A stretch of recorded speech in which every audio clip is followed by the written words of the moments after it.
All right, let me know if this sounds familiar. You're doing your laundry and you're in a rush because, let's face it, who likes doing laundry?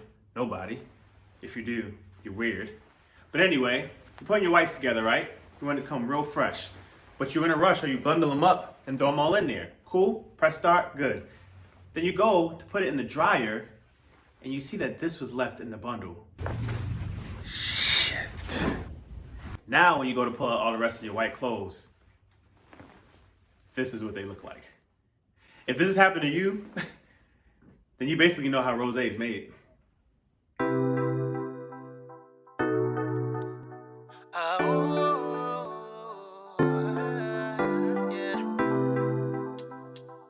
If you remember from episode 1, we talked about Moscato being one of the biggest varietals in booming in the early 2010s. Now what's booming now and what boomed over the last 3 years? Rosé. It's very similar. But before we get into that, exactly what is rosé?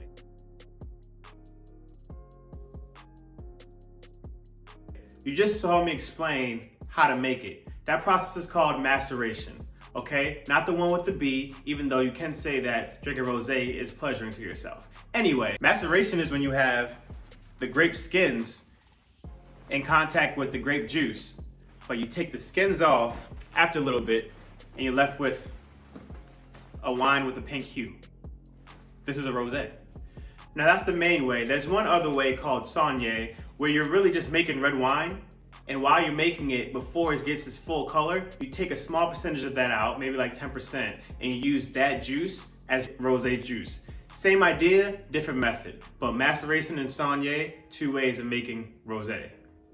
Now we could talk about every grape or varietal that you can use to make a rosé, but honestly, we'd be here all day. So what we're gonna talk about real quick is a brief history, the hot spots, what you should drink with, and why it's booming right now.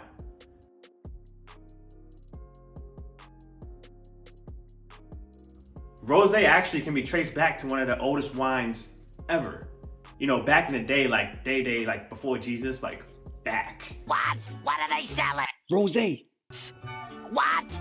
Rosé. I can't hear you. I said they selling rosé. When they were making wines, they actually thought red wines that were too dark, too tannic, were too harsh, and they didn't like them. So most of the red wines that they made looked like rosé.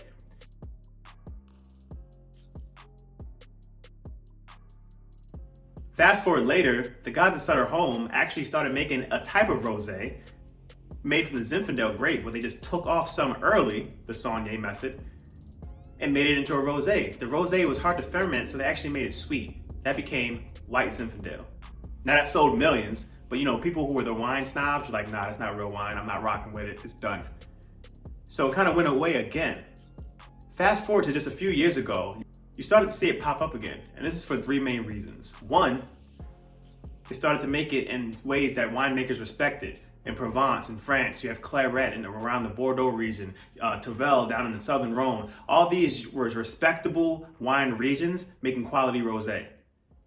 Then you come over to the Hamptons and you have all these celebrities start to just drink this. They start to realize that rosé wasn't a food wine, and it wasn't just a drink by itself wine. It was an everyday, every occasion wine. Now you see so many different endorsers, celebrities hopping on trying to make a rosé. Here's a couple examples.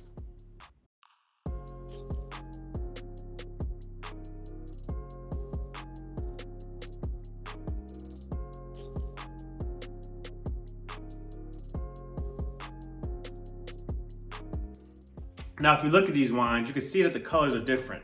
That goes back to what we talked about. This one got a little more skin contact, leaving that shirt in the laundry for a little long on that heavy load, than this one.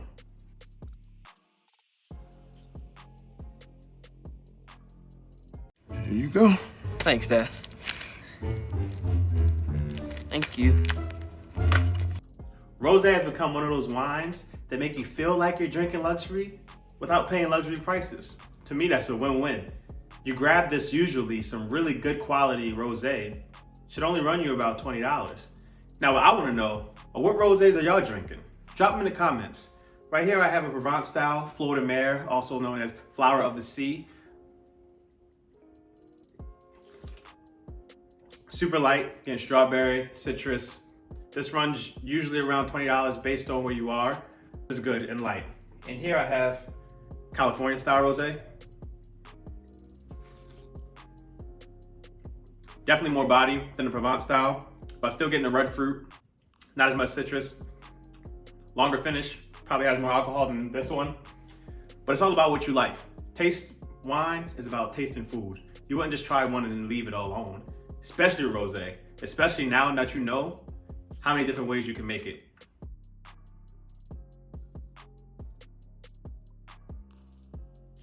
All right, so let's recap. You learned that rosé is made the same way as red wine, just with limited skin contact.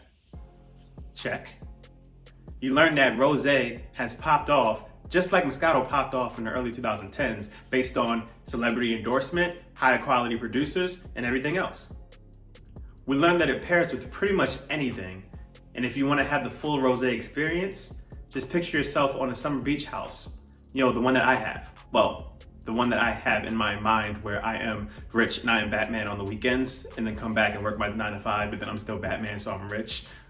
Anything that you have there, whatever you'd be eating there, rosé.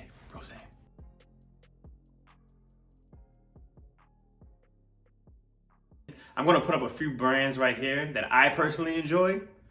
Now that you know exactly what you're looking for, you can go out there and try it. Either way, relax, summer's coming, keep drinking wine with Deej.